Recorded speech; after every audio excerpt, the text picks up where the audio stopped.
here and enjoy the fruits of your labor.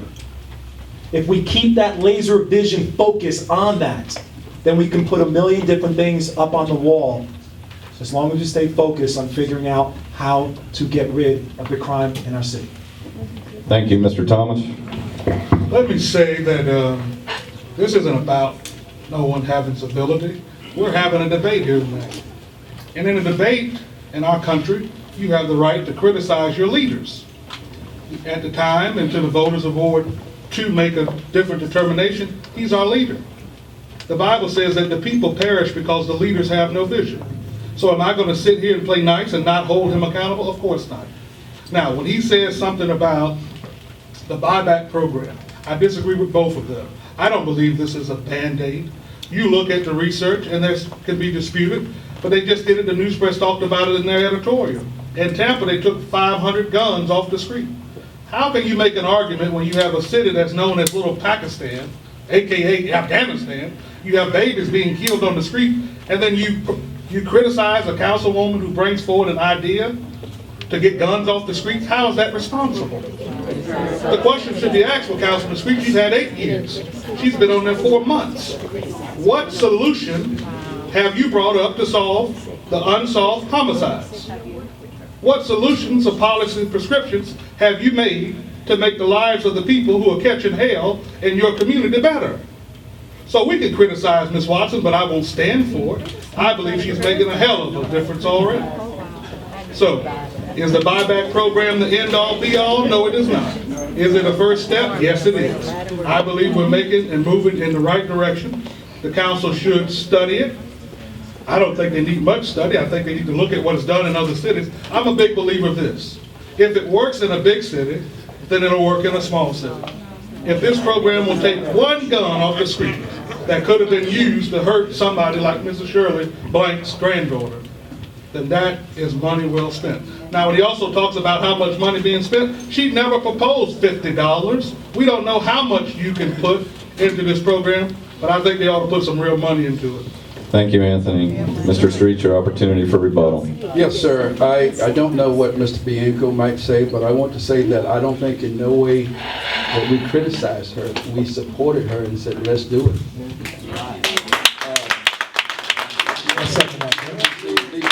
These things that... You said it was a Band-Aid.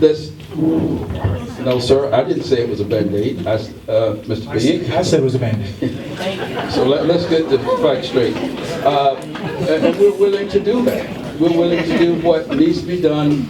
But the issue is far bigger than just that, as even Stephen alluded to. It's bigger than Fort Myers, folks. So we can't keep operating as if we have our own little domain and nothing comes in and go out. We need help. And those are the things that I have asked the police chief and the city manager over and over and over. It's in writing. Check my record. I don't sit here and just say things and don't have backup. We do have an opportunity to do things and get it done. You have all these other agencies that have their expertise. When I talked about these things, we collapsed several agencies in that department to put more people on the street to get this thing done. Thank you. Mr. Bianco, you'll be first up for this question. We're going to switch to have a discussion about growth and infrastructure now. Fort Myers just celebrated its 130th birthday last week. How do you see the city growing over the next 50 years? 50 years is a very long time. It's a lot to think about. However, our first step is that we must secure fiscal responsibility within our city. That's fore and foremost. No matter how much a city grows, no matter how much city tax revenue comes in, fiscal responsibility is fore and foremost. Making sure our budget items are properly reviewed and placed towards the right objectives that not just so much make sense, but are fiscally responsible. When it comes to 50 years, only fiscal responsibility supports 50 years out. We have to look as to what 50 years may look like, where our city may be, and what it's going to take to get us there while being fiscally responsible. The growth of the city is about to be here. Another reason why I have been so adamant about being a part of city council, because I'm looking and seeing exactly where this city can go. There's been some great, wonderful things that have been put in place by some tremendous leaders across the years. Some people may say we didn't need this or we didn't need that, but I look at everything that's been placed there as a blessing. It's just, what can we now do with that resource to continue the growth of the community? First thing that must be taken into strong consideration and must be a main objective is bringing jobs into our communities. Jobs make people happy. There's nothing like bringing home a paycheck to any of us.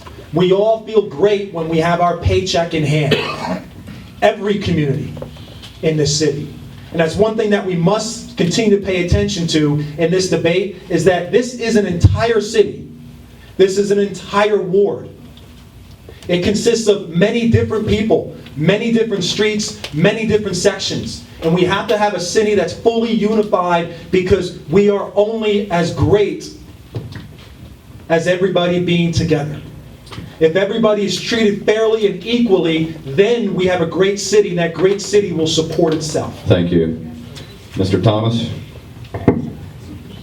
So the question, I gather, is how do we make the city of Fort Myers better and project 50 years out?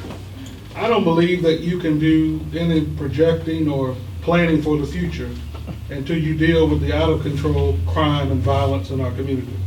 I talked to a county commissioner the other day, and he says, Anthony, you really got to deal with your crime, because what happened was the Boston Red Sox decided that Fort Myers was too violent of a place, and they wanted to move down south. And you say to yourself, well, wow. We can't even attract, when Hertz was looking at a place to relocate to Lee County, Fort Myers was originally talked about. It's the county seat. But the executives at Hertz wouldn't dare move their company into Fort Myers. So with Stephen, he tells you this stuff about bringing in businesses. That's great. But you're not going to bring in anything until you can deal with the out-of-control violence and crime in our community. Who wants to relocate to a community where the babies are getting killed on the street?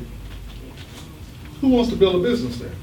When a person goes and they're looking at whether or not they want to relocate a business or raise a family somewhere, they want to look at the quality of the schools. Yes, we do have a great school in Dunbar Community School or Dunbar High. We do have great schools in the school district here in Fort Myers. But why do you want to have your kids come and go to a school where they're going to have violence and shutting the school down because they're on lockdown? So we can't get to any discussion, I believe, talking about the future and talking about building Fort Myers into the 21st century until we can first deal with the out-of-control violence and crime in our community. And we need a strategic plan, and I will be offering that in the course of the campaign. Thank you. Mr. Streets? Thank you. You know, you talk about in the future is now. And when we talk about some of the things that are, even with some of our issues that we're still trying to address, I think we're doing not as well as we would love to be or like to be, but we are at least moving forward. There are new communities that are coming into your city right now that have already started on Winkle, in Ward 2. One of the most important things for me is to give communities a sense of community again. That hasn't happened in a long time because we have been operating some as if they were independent contractors. That's not my responsibility. That's not their responsibility. You know, as I say, my thing is not to condemn or criticize any agency or anybody that comes to help. My thing is just put all these things together and let's make them work and let's cut out the bureaucratic BS, because that's what has been happening lately. And I've always taken the lead to say, you know what, when they talk about all this progress in downtown and all that, you know, I took the odd stand. There's a thing that says I'd rather be right by myself and wrong in the crowd.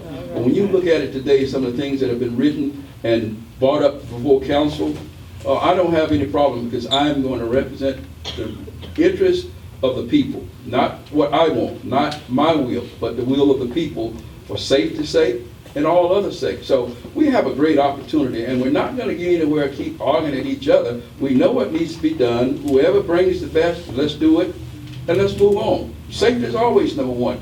Infrastructure is always something important. Every item that we talk about is important and vital to the future of the city of Fort Myers. So I didn't, I said, and I took this position that I wasn't in agreement when I came on the council for downtown development, because what? We were laying off people.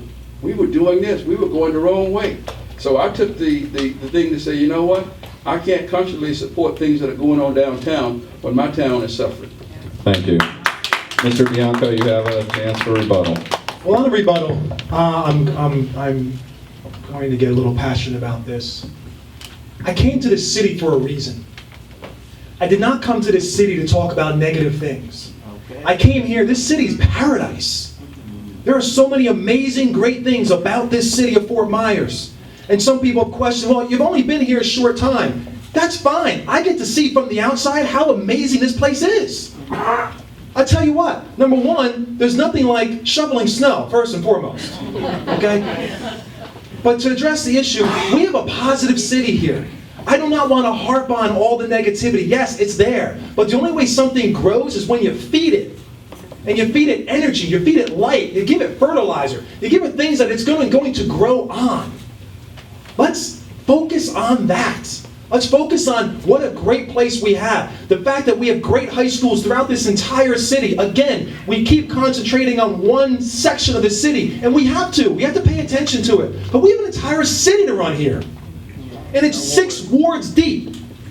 There are many issues in 6 entire wards, but we are separating our community. The community has to be together, all 6 as one,